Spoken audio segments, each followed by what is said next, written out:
Assalamualaikum warahmatullahi wabarakatuh. Perkenalkan, nama saya Stiwayuni. Di sini saya akan mempresentasikan modul 2 dari subbab 2, perilaku kos dan analisis aktivitas.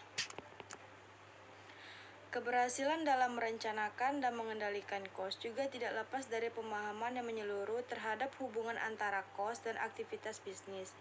Pemahaman tersebut erat kaitannya untuk tujuan pelaporan secara internal, karena akan berhubungan juga dengan pengembalian keputusan perusahaan demi tercapainya tujuan jangka panjang perusahaan.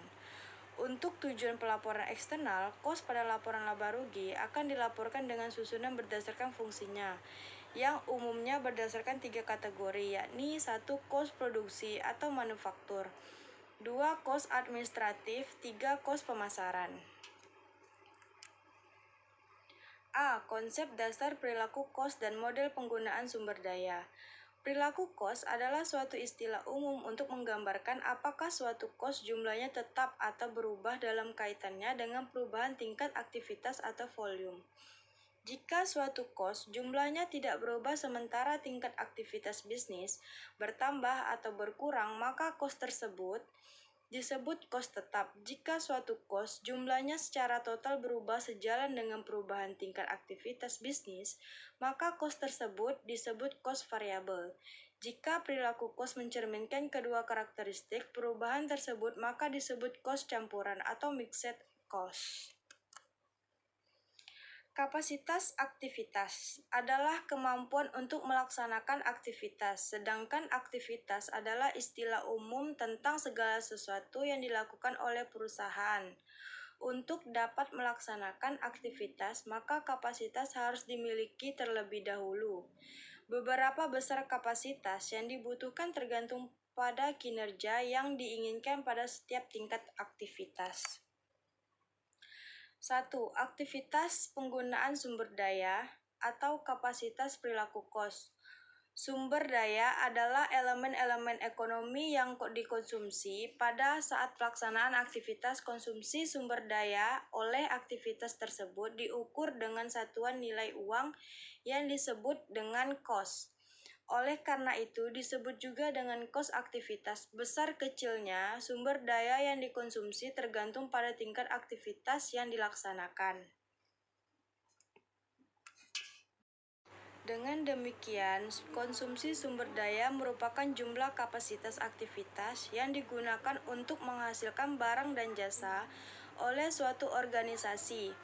Jadi, penggunaan besarnya kos pada setiap tingkat penggunaan sumber daya atau aktivitas, perubahan besarnya kos pada setiap tingkat penggunaan sumber daya atau aktivitas merupakan inti dari perilaku kos.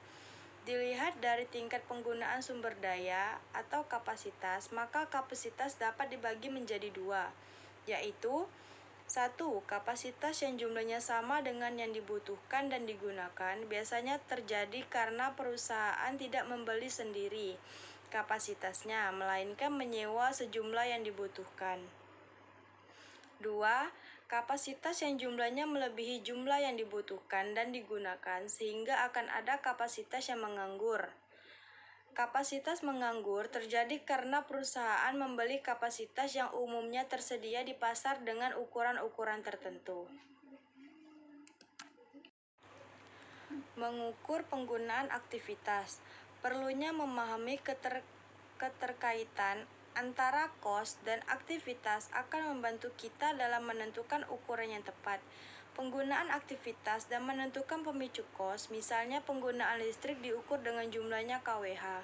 Penggunaan elektrikal diukur dengan jam mesin. Penggunaan aktivitas pengiriman diukur dengan jumlah barang yang dijual. Contoh-contoh pemicu kos yang dapat dijadikan ukuran. 1. Jumlah setup. 2. Jumlah perpindahan material. 3. Jumlah unit yang dikerjakan ulang. 4. Jumlah order yang diterima. 5. Jumlah jam inspeksi. 6. Jumlah jam kerja langsung. 7. Jumlah jam kerja mesin.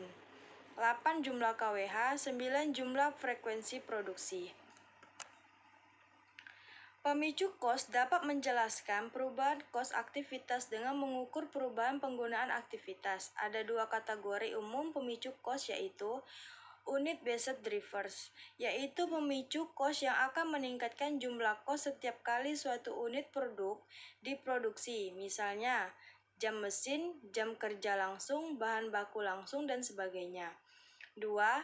Non-unit based drivers adalah faktor yang meningkatkan jumlah cost selain perubahan dalam unit, misalnya jumlah batch, jumlah setup dan inspeksi, dan sebagainya. Perilaku cost. Aktivitas cost dapat dibedakan menjadi dua, yaitu cost tetap dan cost variabel. Namun ada beberapa cost yang masih bersifat campuran atau abu-abu. Di samping itu, pola perubahan pendek, cost yang berubah secara bertahap, ada yang tahapannya panjang dan juga ada yang tahapannya lebih pendek. Cost yang berubah secara bertahap disebut cost variabel bertahap atau step variable cost, dan cost tetap bertahap, step fixed cost. Cost variabel dan cost variabel bertahap. Cost variabel adalah cost yang secara total berubah jika terjadi perubahan tingkat aktivitas. Sebenarnya sifat perubahan cost ini tidaklah benar linear, melainkan bertahap. Untuk itu dikenal istilah cost variabel bertahap atau step variable cost. Cost variabel bertahap ini memiliki rentang perubahan yang relatif pendek. Lebarnya rentang pada setiap tahap menggambarkan rentang penggunaan aktivitas. Cost tetap dan cost bertahap. Cost tetap adalah cost yang dalam rentang waktu atau aktivitas range tertentu tidak berubah meskipun terjadi perubahan tingkat aktivitas. Perlu dipahami bahwa yang dimaksud dengan tetap adalah tetap dalam rentang waktu tertentu, sehingga jika ditunjukkan dalam gambar akan tampak bertahap, namun step fixed cost memiliki rentang waktu perubahan cost yang lebih panjang dibandingkan dengan step variable cost. Di samping konsep-konsep cost tersebut juga ada konsep committed fixed cost dan discretionary fixed cost. Committed fixed cost adalah cost yang dibutuhkan agar perusahaan dapat berjalan pada kapasitas normal. Discretionary fixed cost adalah cost yang dikeluarkan dalam rangka untuk membeli kapasitas produksi jangka pendek.